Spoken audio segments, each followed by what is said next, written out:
पिछले एपिसोड में हमने देखा कि सम्राट अपनी आंखें खोलता है, एक झटके से उसे कमर से पकड़कर अपने ऊपर कर लेता है और उसकी नाक से अपना नाक टच करते हुए बोला, अच्छा जी तो तुम मुझे राक्षस समझती थी। वो झूठा गुस्सा दिखाते हुए बोलता है। चंचल उसके गले में अपने बाहें डालती है और मंद मंद मुस्कुराते हुए बोली, अब भगवान ने तुम्हें शक्ल ही ऐसी दी है तो मेरी क्या गलती, कहकर वो खिलखिलाकर हंसने लगती है। ये बात है, अब देखना ये राक्षस कैसे तुम्हें कच्चा चबा जाता है। ये कहते हुए वो उसे पकड़कर करवट ले लेता है, फिर उसके ऊपर आ जाता है।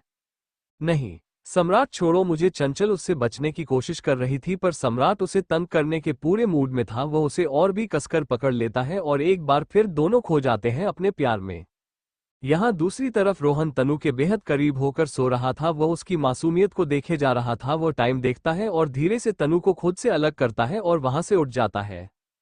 थोड़ी देर के बाद तनु की आंख खुलती है। उसको ऐसा लग रहा था जैसे कितने दिनों के बाद वह सुकून से सोई थी। वो अंगड़ाई लेते हुए उठकर बैठती है। वो जैसे ही अपनी आंखें खोलती है तो सीधा नजर जाती है सामने लगी घड़ी पर, जो कि 11 बजे बजने का इशारा कर रहे थे।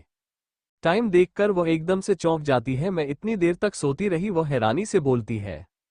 हद है मेरी भी, वो बड़बड़ाती है। उसके बाद वह अपने आसपास देखती है पर रोहन उसे नजर नहीं आता। ये रोहन कहाँ चला गया, क्या पूरी रात वो कमरे में नहीं आया, वो खुद से सवाल करते हैं। फिर वो जल्दी से उठकर बाहर आती है। जैसे ही बाहर आती है तो उसकी आंखें हैरानी से चौड़ी हो जाती हैं, क्योंकि जो उसने आज देखा था पहले कभी नहीं देखा था। रोहन अपने कान में हेडफोन लगा रखे थे और वह म्यूजिक के धुन पर झूमता हुआ नाश्ता बना रहा था। ये देखकर तनु को इतनी हैरानी होती है जैसे उसने दुनिया का 8वां अजूबा देख लिया हो। हमेशा गंभीर रहने वाला रोहन आज चुलबुला और चंचल लग रहा था, जैसे वो जिंदगी जीना सीख गया हो। तनु वहीं खड़ी अपनी बड़ी बड़ी आंखों को और बड़ा करके उसे देख रही थी। उसको यकीन नहीं आ रहा था, इसलिए वो हल्का सा अपने आप को पिंच कर लेती है। रोहन को देखते हुए उसके होठों पर खुद व खुद मुस्कुराहट आ जाती है। रोहन की नजर उस पर पड़ती है। वो अपने कान में से हेडफोन निकालते हुए बोला, उठ गई तुम, गुड मॉर्निंग। उसकी आवाज से तनु होश में आती है और उसके पास जाते हुए बोली, तुम उठ गए तो मुझे क्यों नहीं उठाया, तो क्या हो गया, अगर नहीं उठाया तो नॉर्मली तो तुम हमेशा जल्दी ही उठती हो ना, तुम गहरी नींद में सो रही थी तो मैंने नहीं उठाया, उसमें कौन सी बड़ी बात हो गई। रोहन बिल्कुल नॉर्मल होकर बोल रहा था। तनु को तो ये था कि जो भी कल रात को हुआ उसके बाद रोहन उससे बात नहीं करेगा या अपने आप में ही उलझा रहेगा, पर यहाँ तो ऐसी कोई बात नहीं थी। रोहन हमेशा की तरह नॉर्मल था और बल्कि पहले से ज्यादा खुश लग रहा था। अगले ही पल वो रोहन की हेल्प करने की कोशिश करते हुए बोली, अच्छा लाओ मैं कर देती हूँ। रोहन उसका हाथ पकड़कर पीछे करते हुए बोला, बिल्कुल नहीं, रोज तो तुम ही करती हो ना, आज मैं नाश्ता बनाऊंगा, जल्दी से नहा कर आओ, फिर साथ में नाश्ता करते हैं, चलो जल्दी जाओ, वो मुस्कुराते हुए बोलता है। रोहन का यह अंदाज तनु को कदम कदम पर हैरान कर रहा था। वो मन ही मन खुशी से झूम उठती है, पर अगले ही पर उसकी सारी खुशी उदासी में बदल जाती है जब उसे याद आता है कि उसे रोहन से अपने और उसके रिश्ते के बारे में बात करनी है। वैसे रोहन भी यही सोच रहा था कि कैसे तनु से बात किया जाए। वो इस रिश्ते को लेकर कितना सीरियस हो चुका था और उसके साथ अपने जिंदगी में आगे बढ़ना चाहता था। दोनों ही बस एक मौका तलाश रहे थे एक दूसरे से बात करने का। उसके बाद तनु नहाने के लिए चली जाती है। रोहन टेबल पर नाश्ता लगाने लगता है। टेबल पर नाश्ता लगाते हुए वह खुद से कहता है, मौका देखकर तनु से बात कर ही लूंगा, पहले भी बहुत कुछ गवा दिया है मैंने, सब कुछ खोने के बाद मुझे फिर से एक प्यारा सा रिश्ता मिला है, अब उसे मैं खोना नहीं चाहता, अब और देर नहीं करूंगा। वो खुद से ही बात कर रहा था। तनु का क्या जवाब होगा ये सोचकर ही उसके मन में अजीब से गुदगुदी सी होने लगती है। उधर तनु भी यही सोच रही थी, मौका देखकर वो रोहन से बात कर लेगी और अगर उसने भी हाँ कहा तो कितना खूबसूरत सफर होगा उनके जिंदगी का। यही सोचकर उसके चेहरे पर बड़ी सी मुस्कान आ जाती है। दूसरी तरफ सम्राट और चंचल भी उठ गए थे। सम्राट अपने कमरे में बैठा अपने लैपटॉप पर कुछ काम कर रहा था। चंचल नाश्ते की ट्रे लेकर अंदर आती है, सम्राट को देखती है जो कंबल में लिपटे लैपटॉप में घुसा हुआ था। अभी तक वो नहाया भी नहीं था और रेडी भी नहीं हुआ था। चंचल उसके पास आकर बैठते हुए बोली, तुम्हारे सारे कामकाज आज बिस्तर पर ही होने वाले हैं क्या। सम्राट चंचल की तरफ देखता है और फिर अपने एक आंख दबाते हुए बोला, मुझे कोई प्रॉब्लम नहीं, मैं तो सारा दिन यहाँ रह सकता हूँ, बस शर्त है कि तुम साथ रहो। चंचल अपना चेहरा फिराते हुए कहा, बेशर्म, पर सम्राट ने उसकी बात सुन ली। वह उसके कान के पास अपने होंठ ले जाते हुए बोला, तो बनाया किसने है मैडम। मैं तो, चंचल ने उसे बीच में ही रोकते हुए बोली, हाँ हाँ पता है मैंने ही तुम्हें बिगाड़ा है, वरना तुम तो बहुत शरीफ थे, यही कहने वाले थे ना। बड़े आए, वो मुंह बनाते हुए बोलती है, मुंह बनाते हुए भी बड़ी सुंदर लगती हो तुम तो। सम्राट उसे और भी तंग करते हुए बोलता है। चंचल उसकी बातों से खींच जाती है और अपना नाश्ता करने लगती है। सम्राट एक झटके में उसे अपनी गोद में बिठा लेता है और उसके हाथ से खुद को खिलाने लगता है। अब तसल्ली हुई है नाश्ता करके वह मंद मंद मुस्कुराते हुए बोलता है। चंचल पहले तो उसे घूरती है, फिर अगले ही पल खिलखिलाकर हंसने लगती है। दोनों साथ में कितने प्यारे और खुश लग रहे थे। उधर रोहन तनु का इंतजार कर रहा था, तभी उसके फोन पर किसी का फोन आता है और वह बात करते करते खिड़की के पास जाकर खड़ा हो जाता है। अंदर कमरे में तनु रेडी हो रही थी। आज वो बहुत दिल से तैयार हो रही थी। गुलाबी कलर की साड़ी पहनी हुई थी। आज उसने अपने बाल खोल रखे थे, हल्का मेकअप किया हुआ था, बेहद खूबसूरत लग रही थी। तनु अपने धड़कते दिल के साथ बाहर आती है, ये सोचकर कि आज वह रोहन से अपने प्यार का इजहार कर देगी। वो रोहन को देखती है जो खिड़की के पास खड़ा होकर फोन पर बात कर रहा था। उसके कदम रोहन की तरफ बढ़ जाते हैं। इससे पहले कि वो कुछ कहती तभी रोहन के शब्द उसके कानों में पड़ते हैं। वो मेरे लिए बस एक जिम्मेदारी है, इससे ज्यादा और कुछ भी नहीं। कोई रिश्ता नहीं है हम दोनों के बीच और ना ही कभी होगा। उसकी बात सुनकर तनु की आंखों में से आंसू आ जाते हैं जो लुढ़क कर उसके गालों पर आ गए थे। वो तुरंत अपने कदम वापस अपने कमरे में ले लेती है और दरवाजा अंदर से बंद। उसे बहुत रोना आ रहा था, बहुत। वो बिस्तर पर तकिए से अपना मुंह छुपाकर रोने लगती है। रोहन अभी भी फोन पर बात कर रहा था। दरअसल वो सुमेर की मां के बारे में बात कर रहा था। सुहानी ने उसको फोन पर बताया था कि मां की तबीयत बहुत खराब है। रोहन वहां पर गया और उसे अस्पताल में भर्ती करवाकर वापस आ गया। सुहानी को कुछ पैसे देकर आया, डॉक्टर को बोलकर आया था कि इलाज में कोई कमी नहीं होनी चाहिए। जो भी कर सकता था सब किया उसने, बस अपनी जिम्मेदारी समझकर। और वह वही बात सुहानी से कर रहा था, पर तनु को लगा कि वो सब उसके लिए कह रहा है। बस उसके दिमाग में गलतफहमी घर कर गई और उसने सोचा कि रोहन ये सब उसके लिए कह रहा है। उसे लगा कि वो बस रोहन की एक जिम्मेदारी है, इससे ज्यादा कुछ भी नहीं। रोहन फोन कट करता है। वह देखता है कि तनु अभी तक बाहर नहीं आई और नाश्ता ठंडा हो रहा है। उसकी नजर दरवाजे पर जाती है जो कि बंद था। बंद दरवाजा देखकर उसे थोड़ा अजीब लगता है। उसके कदम कमरे की तरफ बढ़ जाते हैं। बाहर से दरवाजे पर नोक करते हुए बोला, तनु क्या कर रही हो? नाश्ता ठंडा हो रहा है। रोती हुई तनु को सब सुनाई दे रहा था। रोने की वजह से उसकी आवाज नहीं निकल रही थी और ना ही उससे कुछ बोला जा रहा था। जब अंदर से कोई आवाज नहीं आती तो रोहन को तनु की फिक्र होने लगी है। वो फिर से दरवाजा नोक करते हुए बोला, तनु, तनु तुम ठीक हो? कोई परेशानी? इससे पहले कि वो आगे कुछ बोलता तभी अंदर से आवाज आती है, मैं ठीक हूँ रोहन। तो अंदर क्या कर रही हो? आओ ना चलो, मुझे भूख नहीं है रोहन। तुम खा लो। बड़ी मुश्किल से वो बोलती है। रोहन को उसका बिहेव कुछ अलग लगता है। वो फिर से बोलता है, पर तनु। इस बार तनु थोड़े गुस्से में बोलती है, एक बार बोला ना कि नहीं खाना, मुझे इतनी सी बात तुम्हारे समझ में नहीं आ रही? भूख लगेगी तो खुद खा लूंगी, तंग मत करो मुझे। ये पहली बार था जब तनु ने रोहन के साथ इस तरीके से बात की थी। रोहन को कुछ समझ में नहीं आ रहा था कि अचानक से तनु को क्या हुआ। वो फिर से दरवाजा नोक करते हुए बोला, मुझसे कोई गलती हुई है क्या तनु? उसकी बात सुनकर तनु का दिल और आंखें दोनों भर आती है। गलती तो मुझसे हुई है जो मैं तुमसे प्यार की उम्मीद लगाए बैठी हूँ। प्यार तो दूर, तुम तो मुझे दोस्त भी नहीं समझते, सिर्फ एक जिम्मेदारी, एक बोझ समझते हो। और मैं किसी पर बोझ नहीं बनना चाहती, तनु मन ही मन बोल रही थी। अंदर से कोई जवाब न पाकर रोहन उदास हो जाता है। वो समझ नहीं पा रहा था कि आखिर एक पल में ऐसा क्या हो गया। रोहन को कोई फोन आता है और उसे किसी काम से बाहर जाना पड़ता है। एक बार फिर वो तनु को मनाने की कोशिश करते हुए बोला, अच्छा सुनो, देखो मुझे बाहर किसी काम से जाना है, मैं भी अब नाश्ता नहीं कर रहा हूँ। करूंगा तो तुम्हारे साथ ही। दोपहर तक मैं वापस आ जाऊंगा, तैयार रहना, हम दोनों लंच के लिए बाहर जाएंगे, ठीक है? वो 2 मिनट उसके बोलने का वेट करता है पर तनु कोई जवाब नहीं देती। रोहन बुझे मन से अपनी गाड़ी की चाबी उठाता है और घर से बाहर जाते हुए बोला, पता नहीं क्या हो गया इसे, पर कोई नहीं मना लूंगा मैं इसको। दोपहर को लंच के लिए ले जाऊंगा और वही कह दूंगा मैं इसे चाहने लगा हूं। ये सोचते हुए उसके होठों पर एक मुस्कान बिखर जाती है और वो वहां से चला जाता है। वही तनु अपनी गलतफहमी में जाने क्या क्या सोचने लगती है। उसने सोच लिया था कि वो अब यहाँ एक पल भी नहीं रहेगी, कहीं भी चली जाएगी, लेकिन रोहन के ऊपर बोझ नहीं बनेगी। दूसरी तरफ सम्राट और चंचल अपना नाश्ता खत्म कर चुके थे और सम्राट को भी किसी काम से बाहर जाना था। वह नहाकर रेडी होने लगता है। चंचल बिस्तर पर बैठे सिर्फ उसे देख रही थी। सम्राट भी आईने में से उसे ही देख रहा था। चंचल ने मुंह बनाते हुए कहा, मुझे अकेला छोड़कर खुद पता नहीं कहाँ जा रहे हो। ये सुनते ही सम्राट के होठों पर मंद मंद मुस्कान तैर जाती है। वह अपनी शर्ट के बटन बंद करते हुए उसके पास जाता है। उसके ऊपर झुकते हुए कहा, अगर इतने प्यार से कहोगी तो मैं जाऊंगा ही नहीं। वो उसे छेड़ते हुए कहता है। चंचल प्यार से उसके गाल पर चपत लगाकर उसका चेहरा दूसरी तरफ करते हुए कहा, जी नहीं, आप यहाँ रहे तो बस बदमाशी करेंगे, इसके अलावा और कुछ नहीं, इससे अच्छा तो चले ही जाओ। वो उसके शर्ट के कॉलर को ठीक करते हुए बोलती है। सम्राट उसके माथे से माथा जोड़ते हुए कहा, मैं बस यूं गया और यूं आया, और हाँ, शाम को हमें पार्टी में जाना है तो जाने की तैयारी कर लेना, ठीक है? वो प्यार से उसका माथा चूमते हुए बोलता है और कुछ देर के बाद सम्राट चला जाता है।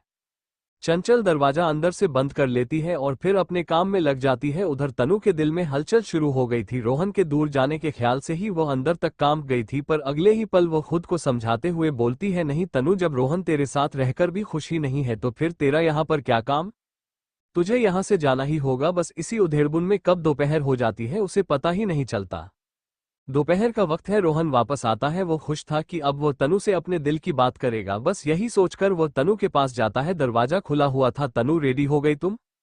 वो पूछता है। इससे पहले कि वो अपनी बात पूरी करता तभी उसका ध्यान जाता है तनु पर, जो अपने कपड़े पैक कर रही थी। उसके चेहरे पर हल्की हल्की नाराजगी भी थी, आंखें रो रो कर लाल और सूजी हुई थी। उसने अभी तक रोहन की तरफ देखा भी नहीं था। उसकी आंखों से बार बार आंसू बह रहे थे जिन्हें वो बार बार साफ कर रही थी और अपना बैग पैक कर रही थी। रोहन जल्दी से उसके पास जाता है और बेचैनी से, ये तुम क्या कर रही हो? अपने कपड़े क्यों पैक कर रही हो? और तुम्हारा चेहरा इतना उतरा हुआ क्यों है? इधर देखो मेरी तरफ। वह अपने हाथ से उसका चेहरा अपनी तरफ करता है और उसकी आंखों में आंसू देखकर वह हैरान रह जाता है। या यूं समझ लो कि तनु की आंसू रोहन के दिल पर लगे थे। वह और भी ज्यादा बेचैनी से, तुम रो क्यों रही हो? अगले ही पल तनु उसका हाथ झटक देती है और गुस्से से, हाथ मत लगाओ मुझे, इतना कहकर वह वापस अपने कपड़े बैग में रखने लगती है। यहाँ दूसरी तरफ चंचल अपनी छत पर थी और वहां रखे छोटे छोटे पौधों की छटाई कर रही थी। उसने अपनी साड़ी का पल्लू अपनी कमर में बांध रखा था, बालों को बेपरवाही से बस यूं ही बांध रखा था जिससे कुछ लिटे उसके गालों पर आ रहे थे, जिनमें वो बेहद प्यारी लग रही थी। गार्डनिंग करना उसे बहुत पसंद था। उन पौधों की देखरेख करते हुए उसकी होठों पर अलग ही मुस्कान होती थी, उसके चेहरे पर अलग ही सुकून होता था, और इस वक्त भी उसके चेहरे पर वही मुस्कान था, वही मुस्कुराहट थी। उसका सारा ध्यान अपने काम पर था, इस बात से अनजान कि उसके घर के सामने एक काले रंग की गाड़ी खड़ी है और उसके अंदर बैठा शख्स उसे घूर रहा है। चंचल के चेहरे की मुस्कुराहट उस आदमी को बिल्कुल अच्छी नहीं लग रही थी। चंचल को देखते देखते उसकी आंखों में इतना गुस्सा उतर आता है कि जैसे वो उसे अपनी आंखों से ही भस्म कर देगा। हर चीज से बेखबर चंचल अपना काम कर रही थी। वह आदमी हल्का सा अपनी गाड़ी का शीशा डाउन करता है, सिर्फ इतना कि उसकी गुस्से से भरी हुई लाल आंखें नजर आए। काम करते करते अचानक से चंचल की नजरें ऊपर उठते हैं और उस आदमी की भयानक आंखों पर चली जाती है।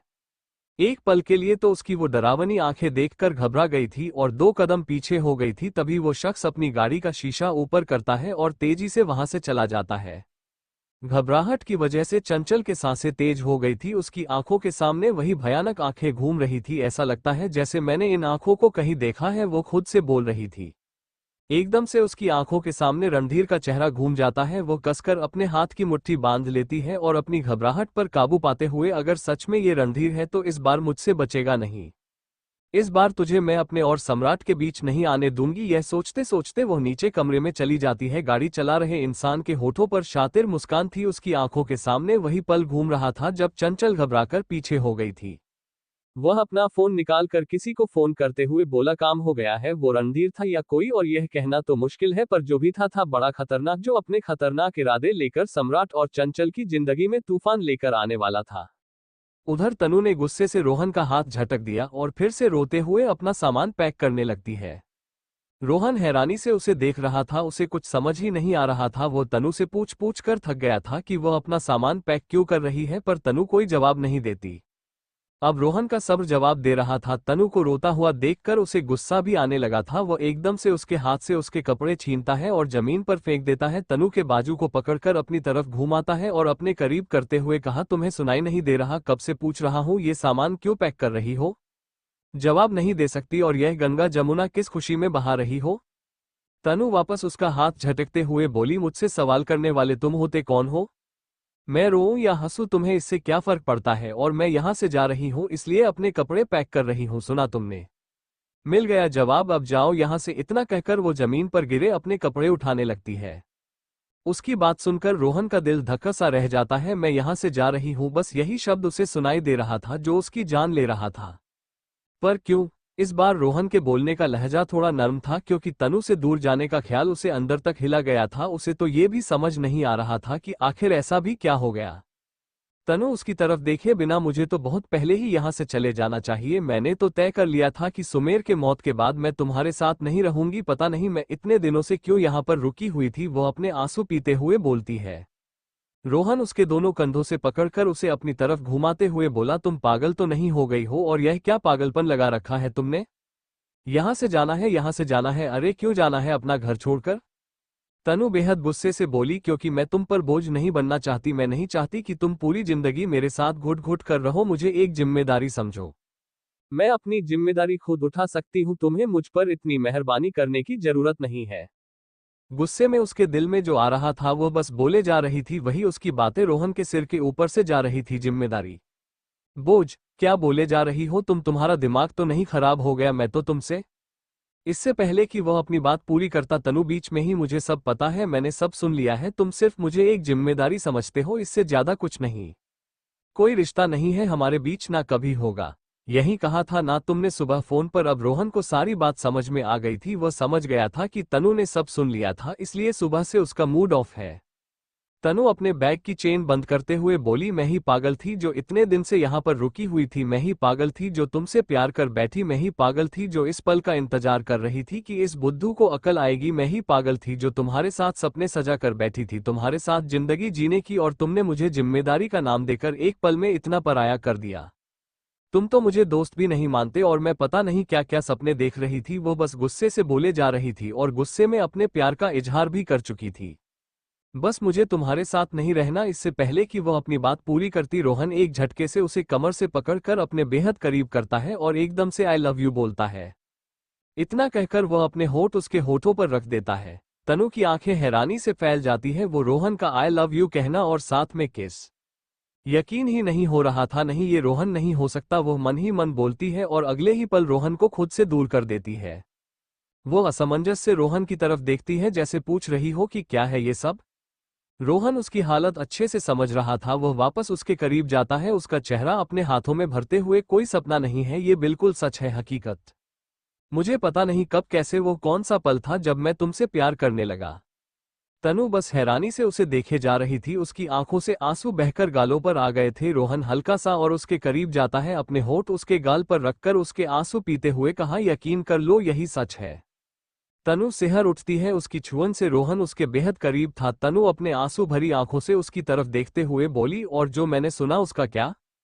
वो रुआंसी होते हुए बोलती है। रोहन उसे समझाते हुए बोलता है, पागल लड़की, वो तो मैं सुहानी से बात कर रहा था। उसके बाद वह उससे सारी बात बताता है। जैसे जैसे तनु को सच पता चलता है वैसे वैसे उसकी आंखों से आंसू बह रहे थे कि अगर आज रोहन अपने दिल की बात नहीं बोलता तो वह अपनी बेवकूफ़ी से अपना प्यार खो देती। तनु रोते हुए उसके करीब जाती है, उसका चेहरा अपने हाथों में भरते हुए बोलती है, तुम सच कह रहे हो? तुम सच में मुझसे प्यार करते हो?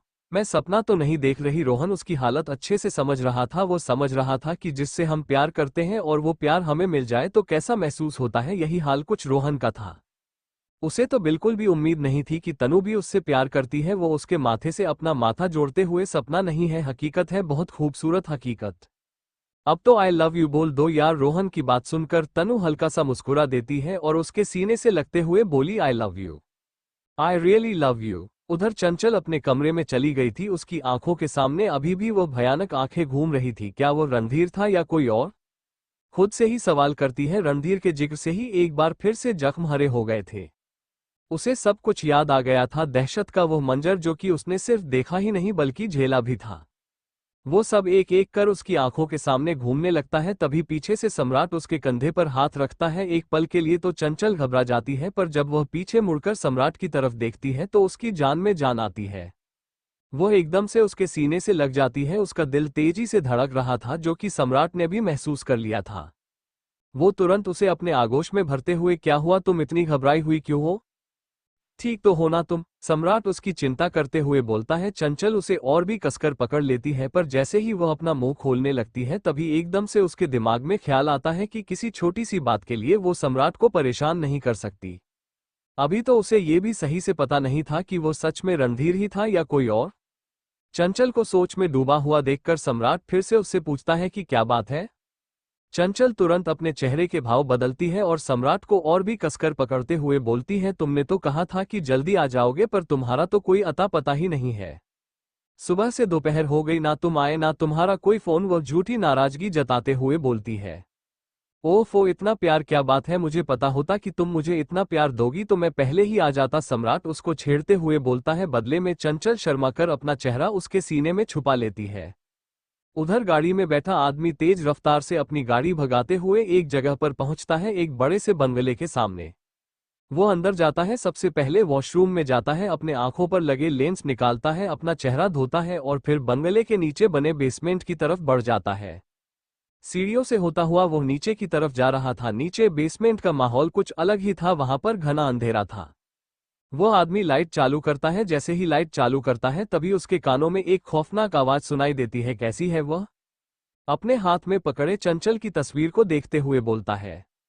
वो कोई और नहीं, रणधीर ही था। सामने खड़ा आदमी बोला, जी सर, बहुत खूबसूरत है। उसके इतना कहने की देर थी कि रणधीर की आंखों में भयानक गुस्सा उतर आता है, इतना गुस्सा कि वह अपनी गन निकालता है और उस आदमी के ऊपर गोली चला देता है, पर उसने गोली उसकी बाजू में मारी थी। आह! वो आदमी दर्द से तड़प उठता है। रणधीर उसके पास जाता है और उस पर ताबड़तोड़ चांटों की बरसात करते हुए बोला, तूने इतनी गहरी नजरों से देखा उसे, तेरी आंखें नोच लूंगा मैं। वह आदमी उससे बचने की कोशिश करते हुए कहा, माफ कर दीजिए सर, अगली बार ऐसी गलती नहीं होगी। रणधीर उसे बालों से घसीटते हुए एक कमरे में ले जाता है। अगली बार की नौबत नहीं आने दूंगा मैं। इतना कहकर वह उसे कमरे के अंदर फेंक देता है, जहां कुछ लोग थे जो कि रणधीर के कहने पर कुछ भयानक कर रहे थे। उनके हवाले करते हुए उसने कहा, इसने मेरी महबूबा को देखने की गलती की है, अब ये कुछ और ना देख पाए। इतना कहकर वह वापस किसी राजा की तरह जाकर अपनी कुर्सी पर बैठ जाता है। बंद कमरे में से उस दूसरे आदमी की चीखें गूंज रही थी, जिस पर रणधीर के आदमी जुल्म ढा रहे थे। उस आदमी के चीखें रणधीर को सुकून पहुंचा रही थी। कुछ ही देर में वह आदमी तड़प तड़प कर मर जाता है। रोहन और तनु अपने अपने प्यार का इजहार कर चुके थे। दोनों ही अपना प्यार पाकर बेहद खुश है। रोहन ने उसे अभी भी बाहों में भर रखा था और तनु उसके सीने से लगी हुई थी। दोनों एक दूसरे को महसूस कर रहे थे। रोहन को एहसास होता है कि तनु ने सुबह से कुछ नहीं खाया। वह प्यार से उसके गाल को थपथपाते हुए कहा, अब तुम जल्दी से रेडी हो जाओ, हम लंच के लिए जाएंगे। तनु मुस्कुराते हुए हाँ में अपना सिर हिलाती है। इसके बाद वह खुशी से चहकते हुए रेडी होने लगती है। यहाँ चंचल सम्राट से रणधीर की बात छुपा देती है, ये सोचकर कि सम्राट परेशान ना हो, पर कहीं ना कहीं सम्राट समझ गया था कि वह उससे कुछ छुपा रही है, पर इस वक्त वह उससे कुछ नहीं कहता। रोहन बेसब्री से तनु का इंतजार कर रहा था। तभी तनु कमरे से बाहर आती है। रेड कलर का साड़ी, मैचिंग ब्लाउज जो कि बैकलेस था, बाल खोलकर एक साइड कंधे पर किए हुए, आंखों में गहरा काजल, होठों पर रेड लिपस्टिक, मांग में सिंदूर और नाक में पहनी छोटी सी नोचपिन जो कि उसकी खूबसूरती में चार चांद लगा रही थी। रोहन तो बिना पलके झपकाए उसे ही देखे जा रहा था। उसके इस तरह देखने से तनु शर्म से लाल हो रही थी और वह शर्माते हुए रोहन के पास आती है। रोहन उसकी साड़ी में से झांकती उसकी कोरी कमर पर अपना हाथ रख उसे अपने सीने से सटा लेता है और अपने होठ उसके माथे पर रख लेता है। तनु की आंखें खुद व खुद बंद हो जाती है। उसके बाद वह दोनों लंच के लिए बाहर चले जाते हैं। ऐसे ही शाम हो जाती है। चंचल पार्टी में जाने के लिए अपने कपड़े सेलेक्ट कर रही थी। उसे समझ में नहीं आ रहा था कि वह क्या पहने। वो अलमारी में घुसी हुई थी, तभी दबे पांव सम्राट उसके पास आता है और अपने हाथ में पकड़ा एक बॉक्स उसके सामने कर देता है। चंचल झट से वह बॉक्स खोल कर देखती है, जिसमें एक ग्रीन कलर का खूबसूरत सा गाउन था। वाह, ये कितना खूबसूरत है। वो आईने के सामने जाकर वह गाउन अपने ऊपर लगाकर देखती है। उसके चेहरे पर बच्चों जैसी खुशी थी। सम्राट उसके पीछे जाता है, उससे बाहों में भरते हुए कहा, खूबसूरत तो है पर तुमसे ज्यादा नहीं। ये कहते हुए उसके कंधे पर अपना होठ रख देता है। चंचल हल्का सा उससे दूर होते हुए बोली, तुम्हें तो हर वक्त बदमाशी सूझती रहती है, बदमाश कहीं के। सम्राट उसके कंधे से उसे पकड़कर अपनी तरफ घुमाते हुए बोला, अरे भाई, जिसकी इतनी खूबसूरत बीवी हो वो बदमाशी ना करे तो क्या करे। ये कहते हुए वो उसके होठों पर झुकने लगता है, पर चंचल बीच में ही अपनी उंगली उसके होठों पर रखते हुए, बिल्कुल नहीं, मुझे पार्टी के लिए रेडी होना है, फिर बाद में तुम ही कहते हो कि तुम्हारी वजह से मुझे देर हो गई। अब शांति पकड़ो और मुझे रेडी होने दो। इतना कहकर वो वॉशरूम की तरफ बढ़ने लगती है। सम्राट ने उसे छेड़ते हुए कहा, वो तो ठीक है, पर ये तो बता दो कि शांति मिलेगी कहाँ, फिर मुझे जाकर उसे पकड़ना भी तो है। उसकी बात सुनकर चंचल पीछे मुड़कर देखती है और सोफे पर रखा कुशन उठाकर सम्राट के ऊपर फेंकते हुए बोली, कुछ ज्यादा ही नहीं बन रहे हो तुम, सुधर जाओ वरना अच्छे से सुधार दूंगी। चंचल उसे आंखें दिखाते हुए बोलती है। सम्राट ने उसे तंग करते हुए कहा, अच्छा कैसे सुधारोई? कहो तो वॉशरूम में साथ चलूं, अंदर अच्छे से सुधार देना है। कुछ नहीं हो सकता इस आदमी का, उसने गुस्से से कहा। उसके क्यूट से गुस्से को देखकर सम्राट मुस्कुरा देता है। इसके बाद वह भी जाने के लिए रेडी होने लगता है। वैसे कोई और भी था जो रेडी हो रहा था और वह था रणधीर। वो खुद पार्टी में जाने वाला नहीं था, बल्कि वो एक शातिर चाल चलने वाला था अपने उस आदमी के जरिए। उस ये तो पता चल गया था कि चंचल आज भी उसके नाम से डरती है, उसके नाम का खौफ खाती है, पर यह महज उसकी गलतफहमी थी। चंचल अब वो चंचल नहीं थी जिसे वह जानता था। अब वो उसके सामने खड़े होकर उसका मुकाबला कर सकती थी, पर इस वक्त उसे गलतफहमी थी कि चंचल आज भी उसके नाम से खौफ खाती है और उसका यही डर वो देखना चाहता था। इस वक्त वो किसी राजा की तरह कुर्सी पर बैठा हुआ था और सिगरेट सुलगा रहा था। उसके एक हाथ में चंचल की फोटो थी। उसे देखते हुए वो सिगरेट के कस ले रहा था। वो चंचल की फोटो को देखते हुए, किसी गलतफहमी में मत रहना कि मैं तुम्हारी खूबसूरती का दीवाना हो गया हूँ या तुम्हारे जिस्म को पाना चाहता हूँ। नहीं, तुम्हारा जिस्म ही पाना होता तो तभी पा लेता जब 4 दिन तुम मेरे पास थी, पर मैं तो तुम्हें बर्बाद करना चाहता हूँ, हर रोज थोड़ा थोड़ा मारना चाहता हूँ।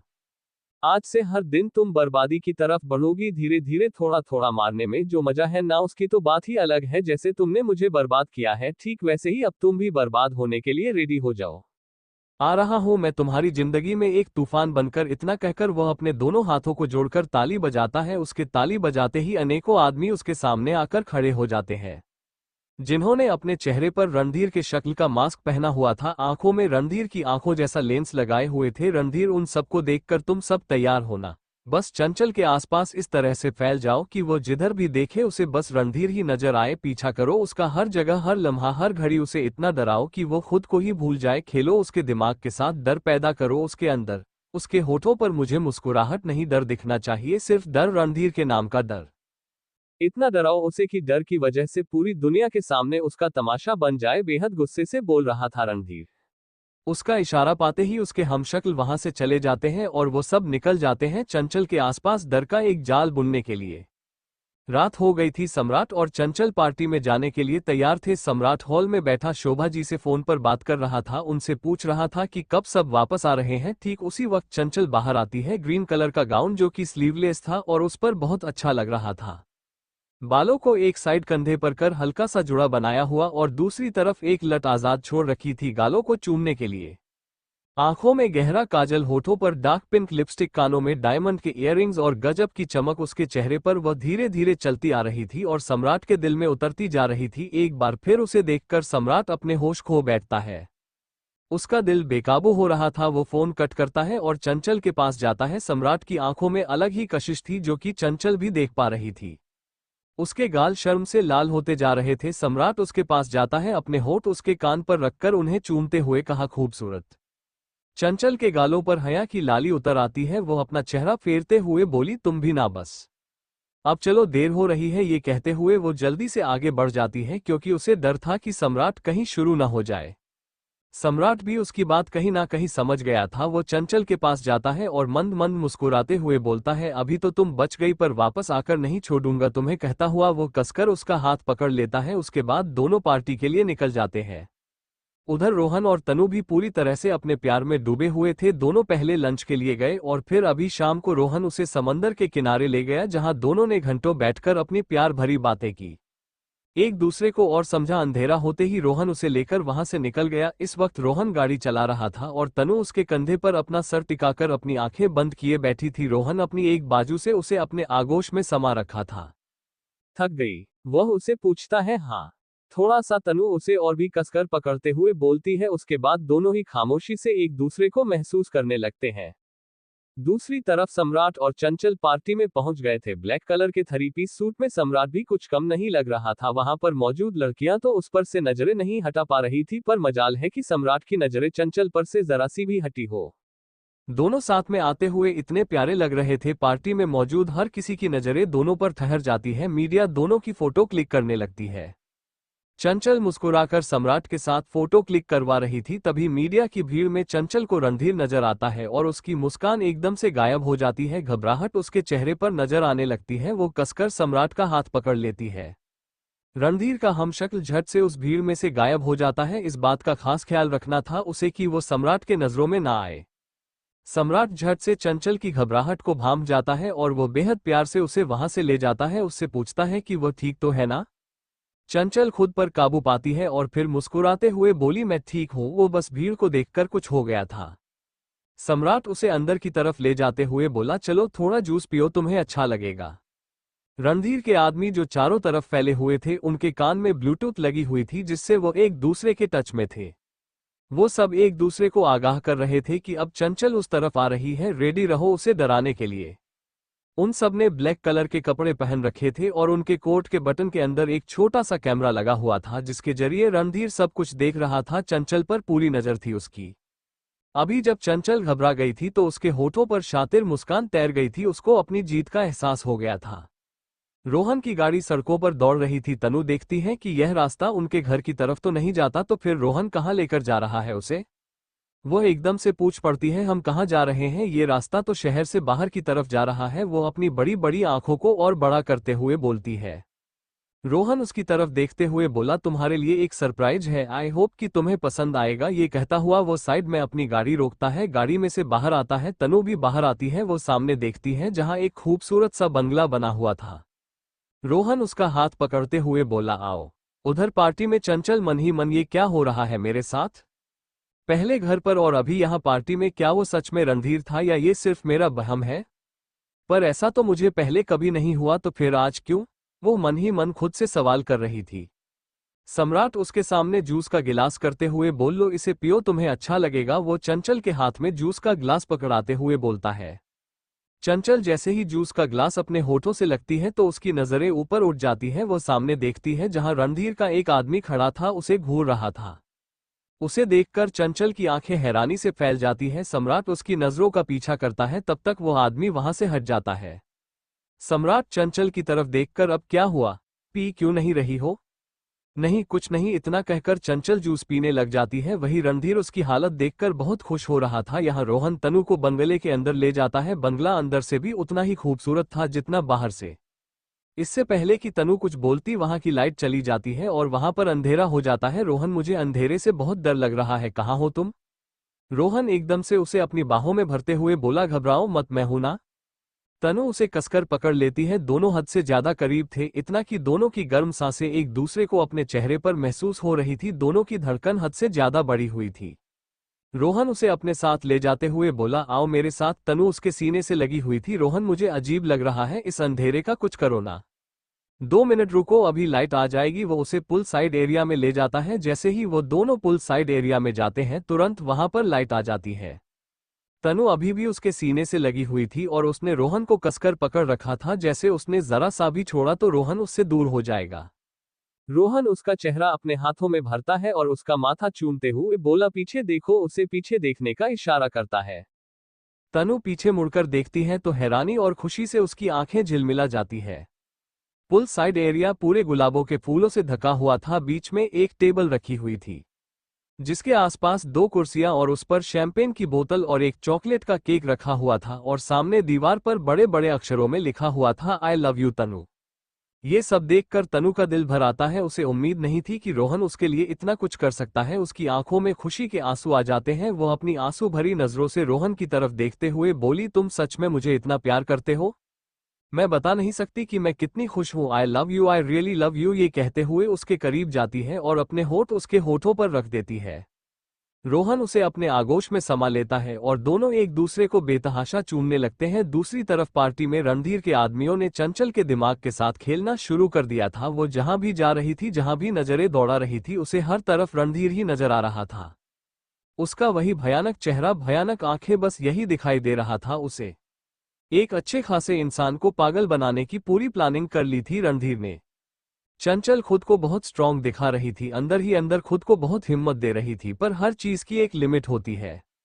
रणधीर के आदमी उस पर हर पल हावी होते जा रहे थे, कभी वेटर के रूप में, कभी किसी शख्स के रूप में। फिर एक वक्त ऐसा आता है कि सम्राट के दोस्त किसी काम से उसको अपने साथ ले जाते हैं। उस वक्त चंचल बिल्कुल अकेले रह जाती है। हालांकि वह सम्राट के दोस्त के वाइफ से बातें कर रही थी, पर उसे कुछ भी अच्छा नहीं लग रहा था। सम्राट को चंचल के पास ना देखकर रणधीर के आदमियों को और ज्यादा मौका मिल जाता है उसे डराने का। चंचल को बहुत बेचैनी हो रही थी। वो भीड़ में से हटकर एक कोने में खड़ी हो जाती है, बेटा से पानी मांगती है। तभी बेटा उसके लिए पानी का गिलास लेकर आता है। जैसे ही वह पानी का ग्लास उठाती है तो उसके नीचे रखे नैपकिन पर उसकी नजरें जाती है जिस पर लिखा था, तुम्हारे लिए तो सब कुछ हाजिर है जान, सामने देखो। चंचल सामने देखती है तो उसे डेविल स्माइल के साथ हंसता हुआ रणधीर नजर आता है। अब तो उसे यकीन हो गया था कि यह सब उसकी वहम नहीं हकीकत है। कैमरे में से रणधीर सब कुछ देख रहा था। चंचल के चेहरे पर डर के भाव उसे अच्छे लग रहे थे। एकदम से चंचल को पता नहीं क्या होता है, पानी का गिलास उसके हाथ से गिर जाता है। वो बेहोश होकर वहीं गिर जाती है। ये देखकर रणधीर के होठों पर शातिर मुस्कान तैर जाती है। वो अपने डेविल स्माइल के साथ कहा, यही तो चाहिए मुझे। तेरा ये डर ही मेरा सुकून है लड़की, अब तेरा ये डर ही तुझे तेरी मौत के करीब लेकर जाएगा। अब आगे की कहानी सुनने के लिए बने रहिए नफरत भरी मोहब्बत कहानी पर।